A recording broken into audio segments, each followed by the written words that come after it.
Welcome to the Bloody Disgusting Network. No.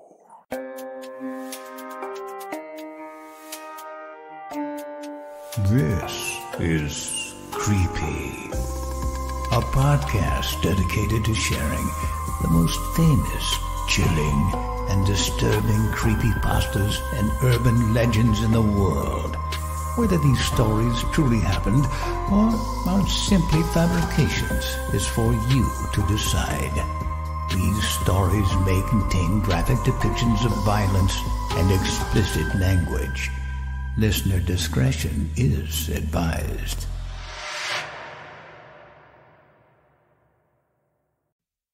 Creepy presents The 31 Days of Horror, Day 14. My house told me to throw a Halloween housewarming party. Written by Jay Hewitt and narrated by Heather Thomas. As I laid on the cool concrete floor of my basement, I took a deep breath and stared intently at the floorboards and the ceiling. I still had about 20 more minutes until they would get here. I breathed a long sigh of relief. Moving boxes still littered the dimly lit room that was otherwise empty, except for the washer and dryer illuminated in the corner. It smelled so musty and damp down here, I thought. There was a small puddle of water forming on the floor of the opposite wall, which the realtor said only happens when it rains for long periods of time. In the 2 months I've been here, though, that proved to be quite the exaggeration, as tonight was only a light drizzle. The realtor also said that the last owner died in the house, but didn't really want to go into specifics. So here I was in a dead person's house with a giant puddle of water in the basement.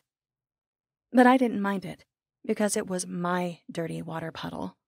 Besides, the rain brought along with it some nice cool air that made tonight feel like a perfect October evening. It's all going so well, I thought. The perfect party in the perfect house. I had only been here a few months, but everything was coming together so well, and I owed it all to this house. "Thank you, house," I said aloud. The dryer popped open its door and told me I was welcome, and that none of this would be possible had it not been for me. I loved the conversations we had together, our plans together, the dreams we shared. I smiled as I reminisced. It all started this past summer when my boyfriend had committed suicide. For whatever reason, suicide seemed to follow me like a sickness I could not get rid of. My father hung himself in my closet when I was 10. I actually found him like that, swinging naked back and forth in front of my old dollhouse that I had tucked away, along with my hopes of ever actually living in a home like that. I had never seen anyone's face look so blue before, so devoid of life. I wonder what happened to that old dollhouse, I thought. Then, when I was 12, I had an aunt commit suicide using an oven. At the time, I thought that meant she had cooked herself, and I remember staying up long hours of the night in the following months, imagining how daunting of a task that would be for oneself. The irony of it was that my aunt always made the best food whenever we had our holiday get-togethers. They stopped shortly after that, though. But it didn't end there. When I was 20, my college roommate had supposedly cut her wrists in the bathtub while home on spring break. That one always baffled me, because Cassie was always immeasurably happier than I ever was. I had always hated the outpouring of love that everyone at the school had for that. People who barely knew her posting about how tragic a loss it was and how they were such good friends. What a crock of shit, I spat. After I graduated with my nursing degree, I moved back home only for my mother to pass away. Cancer, not suicide. Though I always wondered if the latter option would have been more convenient. When I met Scott, I knew that he had dark thoughts, and I think that my past experience in dealing with suicide somehow comforted him. In the year we were together, we would sometimes stay up lying in bed together, talking about the best ways to do it. But I never thought he actually would. Until he did, of course. Funny, I thought. He never once mentioned shooting himself in the head. It just seemed, I don't know, too simple for him. Anyways, that's when I had to get out of there. I took whatever money that I had received from selling my parents' old home, and everything else that was left for me, and I left to find my dream home. When I first moved here, I found a job as an ICU nurse at the hospital not too far from my new home. My coworkers were nice enough. If I had to call any of my coworkers a friend, the closest one, I guess, would be Ashley. She was a much better nurse than I was, which was totally unfair because she was also way prettier than me. Alyssa and Jen told me that she had already slept with 4 different doctors who worked at the hospital, as if that was part of the job or something. They had invited me out on a couple of occasions, but I would never go. I would just tell them that I had to continue settling into the new house, which wasn't entirely untrue. After all, it was a fairly large, albeit old house, that had a lot of areas to fix up. The main thing that drew me into this house was the large wraparound porch. It reminded me of that dollhouse. I was told, however, that the wood had not been replaced since the house was built in the 40s, and that some of the wood was at risk of falling through. But I saw potential in it. The rest of the house was just as old-looking, but I was confident I could fix everything up. The fireplace was covered in black soot. The ugly pink wallpaper in the bathroom was peeling away. The bathtub was a pale pink porcelain with cracks spiraling every which way. In fact, just about everything looked like it needed to be replaced, fixed, or painted, except for the brand new washer and dryer in the basement. It wasn't until a couple weeks ago when the house first started to talk to me. At first, I was terrified. I had just worked a particularly brutal shift where I had to deal with a patient with a gunshot wound, and my scrubs were still covered in blood. It was around 2 a.m. when I had just stripped the scrubs off my aching body and threw them into the washing machine. When I started the machine, however, I heard a loud groan from all around me, causing me to scream and cover up my bare breasts. When I looked around the empty basement, nobody was there. Suddenly, I heard another noise. This time it was a deep, bellowing voice that slowly whispered, "More." That had caused me to run upstairs and directly out the front door, thinking that there was someone in my house. When I stepped onto the porch, however, I immediately stopped and stared down at the porch in amazement, as a circle about the size of a tire looked brand new, as if the wood had gone back in time almost 80 years. When I finally mustered the courage to go back into my house, I went into the basement to check on the laundry, which was when I heard it again. More. This time, I wasn't nearly as afraid. I was curious, even. More what? I asked, having no idea where to face as I replied. Blood. Get me more blood, the house cried out. Why? I asked. A few moments passed until suddenly I saw the dryer machine door open and close, like a mouth as it spoke to me. Feed me what I desire, and you shall have what you desire. With each drop of blood you feed me, I will become younger and more beautiful for you. A wave of calmness and what even felt like excitement overtook me. I had almost forgotten what that had felt like. How? How do I get you what you want? After another slight pause, the house let out a deep laugh and then replied, A housewarming party. Fill me with blood, and I will shine for you like new. As I continued to lay on the floor, I ran over the house's plan in my head. Everything was perfect, I thought. As soon as I looked at my clock, I heard the doorbell chime from upstairs. They were here. I got up and ran up the old creaky stairs and into my kitchen, where a myriad of snacks, liquor, and board games covered the grimy counter. I smiled as I went over and slightly adjusted the bowl of red punch so it wasn't too close to everything else. As I moved the punch bowl a few inches to the right, the fake plastic eyeballs I had thrown in there to match the Halloween theme bobbed around the red liquid and clinked together. Perfect, I thought. Then I ran into the bathroom and took one last look at my costume in the dirty, cracked mirror. It wasn't too elaborate a costume. I was just a zombie, but the makeup I had done actually turned out quite horrific. Besides, it wasn't like I had to really impress anyone.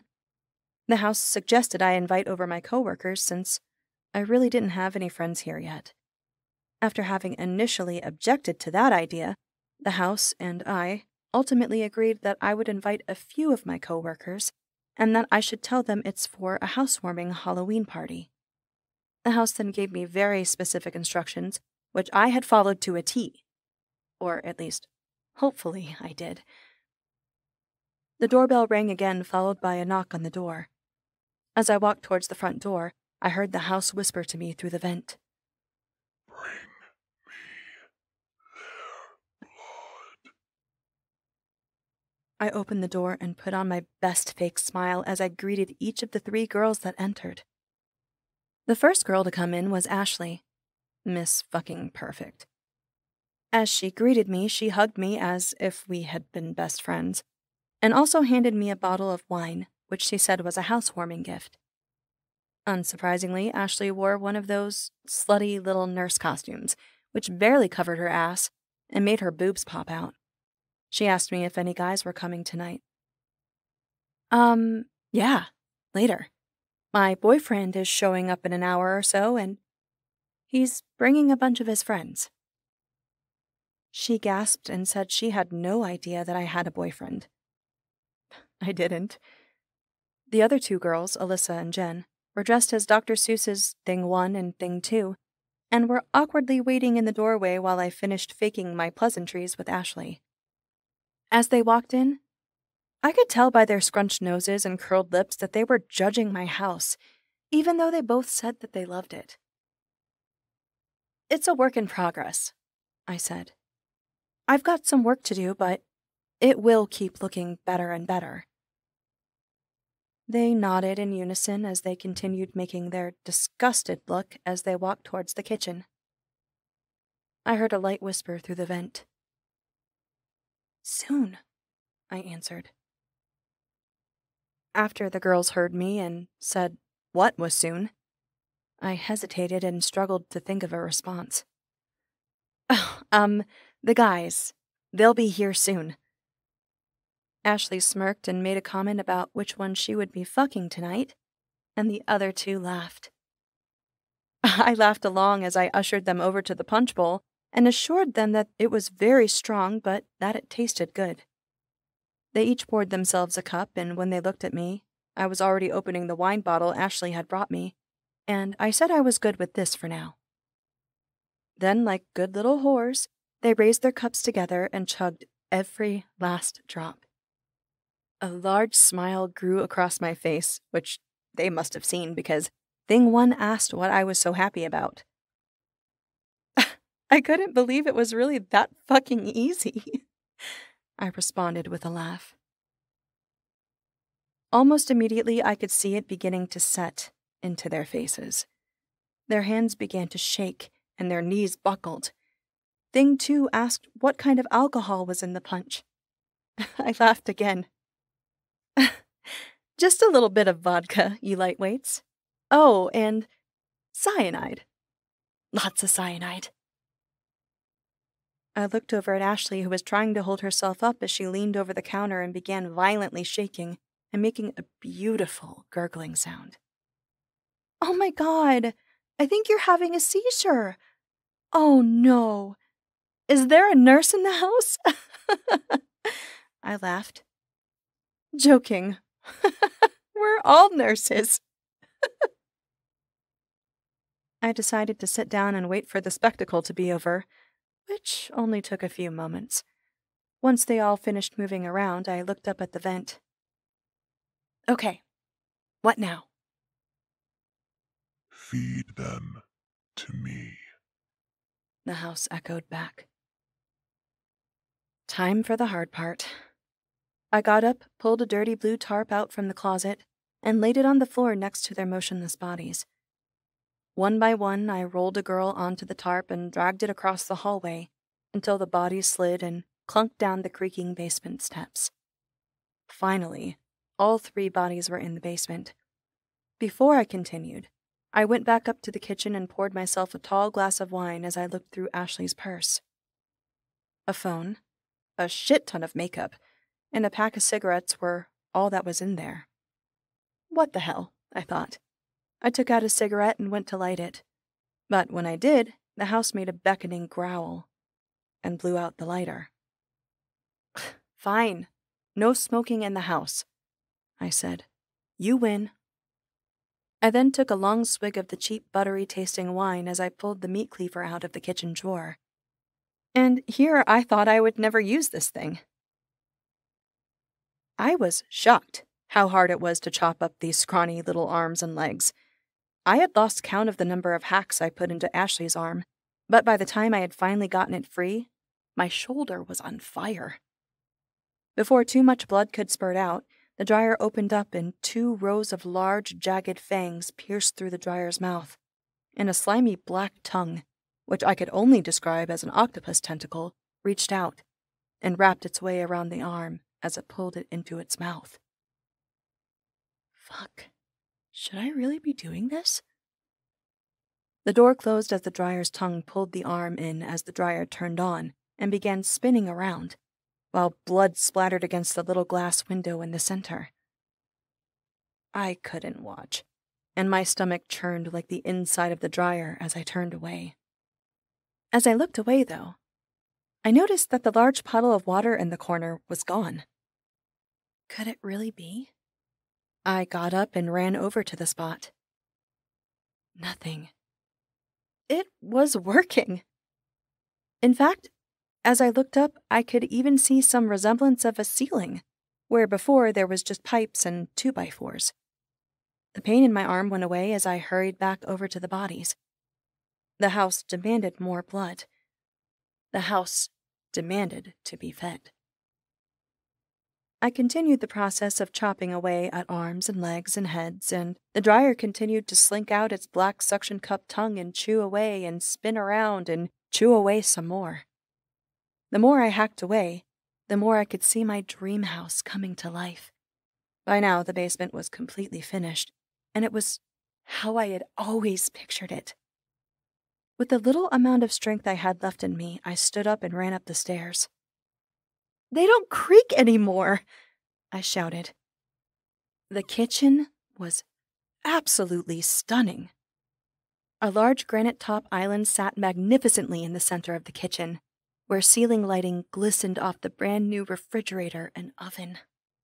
Behind the oven was the most beautiful backsplash I had ever seen.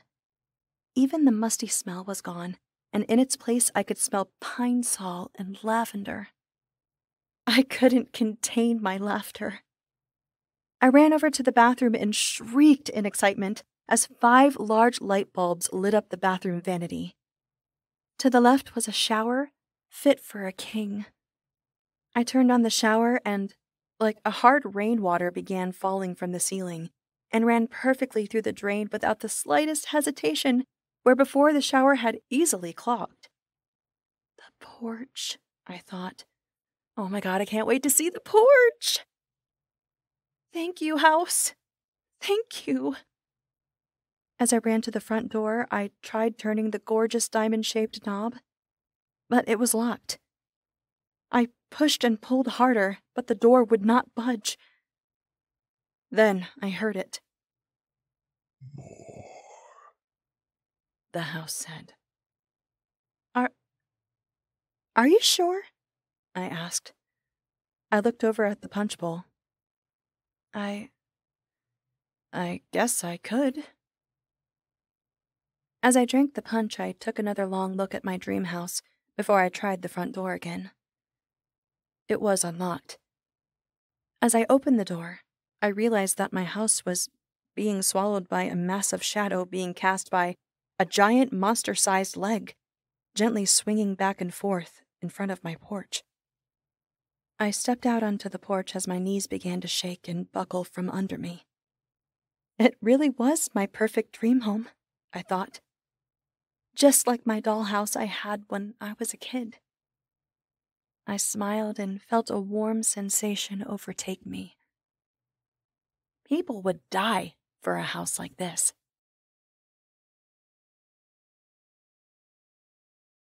For your bonus episode, Creepy presents I Watch Too Many Horror Movies, written by some guy. I was working at my desk when my wife called. Grandma died, was all she said. Her voice choked with tears. I said all the things I thought I was supposed to say. At 95, my wife's grandmother was her last remaining grandparent and had been in frail health since I'd met her a decade prior. My wife had family members die in the past, but none since we'd met. So I wasn't exactly sure how she dealt with death. I asked if there was anything I could do. Through sniffles, she said no. And as the hours went by and plans were made, I got time off from work to attend the visitation and the funeral. It's been about 12 years since the last time I was at a funeral. That time it was a friend who had died in a car accident and it had been a closed casket at the wake. So it was jarring to see the still body of her grandmother lying there in the open coffin of the funeral home. My wife's face immediately dropped and her eyes welled with tears. I reached around her, hugging her gently, and her head rested on my shoulder as she cried softly. We stood there looking down at the body. Well, I was looking down at the body. I don't know why. I really can't figure it out beyond watching too much TV or too many horror movies. But I couldn't stop looking at her chest or her hands folded across her stomach. I kept waiting to see them move. I kept looking at them as if to see some slightest twitch, like what you see in the movies when an actor is trying desperately hard to stay motionless and convey death. And that's when I saw it. I think. I stared at the white dress she'd been laid down in and saw it rise and fall ever so slightly. That's wrong. There was no way.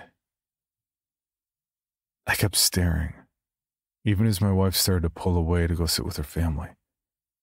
My body turned with her, but my head rotated, trying to focus. This was an episode of Walking Dead. She wasn't just going to sit up. It was just a trick of my eyes. Maybe gases or something that build up after death, causing the slightest emotions. She was 95. There had been an autopsy. We sat there as the family talked, but I didn't hear any of it. My instinct was to walk up to the casket and drop down to my knees to get a better angle and make sure it was a mistake. A morbid curiosity that was so abhorrent in my own mind that I cursed the collection of horror movies I had at home. We left, and I put it from my mind. For some reason, I thought she was going to be cremated, but then at the funeral, another open casket. Rosary in her hands now. Something one of her children had found in her room at the nursing home and thought she should be buried with. During the service, I couldn't stop staring at her. My mind's active enough, so the scenes played out in rapid succession. Stories about people waking up at their own funerals only to die of a heart attack. Hands knocking on casket lids during burial. Morticians tying bells to the toes of corpses just in case they got buried alive. There was one last moment for everyone to walk by, and I lagged behind. I know I'm a horrible person, and I don't know why I do these things beyond some obsessive compulsion. But as I was the last one to go by the coffin, I gently whispered her name. Ruth. This time, I know I saw her hand tighten around the rosary. I grabbed my wife, whispered to her what I saw, and the look she gave me is one I'll never forget, and one I'll never forgive myself for. She looked back at her grandmother and didn't say a word to me the rest of the day, or the day after that. Even after her grandmother had been laid to rest in the ground, dirt thrown atop the casket, a handful at a time by loved ones. A few days later, the guilt of it all weighed on me enough that I felt like I needed to make some sort of gesture. I don't know what I believe as far as the afterlife, but if there is something, I know I want to be on the good side of it. So I went back to the cemetery to lay some flowers on Ruth's grave and apologize for how I acted. If not for my wife, then for me. I stood at the grave, the new headstone, the dozens and dozens of flowers, and I apologized. Ruth, I'm so sorry. I heard footsteps in the distance and turned my head to see a man I assumed to be a caretaker walking among the graves, cleaning up some stray trash. He didn't seem to notice me until he was just 10 feet away. Sorry for your loss, he said. You can? Sort of. My wife's grandma. His brow twitched in a confused sort of way. You two close? No, I said. Not really, I paused, feeling so stupid, but almost being glad to say it out loud so I could just get the stupid out of me. I acted like an idiot at the funeral. I thought I saw her hand move, and she's dead, and I feel like an idiot and just wanted to apologize. He gave me a sideways sort of look. I know, I said. It's stupid. She ain't dead, he said, as matter of fact, as if he just told me it was raining. What are you talking about? We buried her. Twice, actually, he said.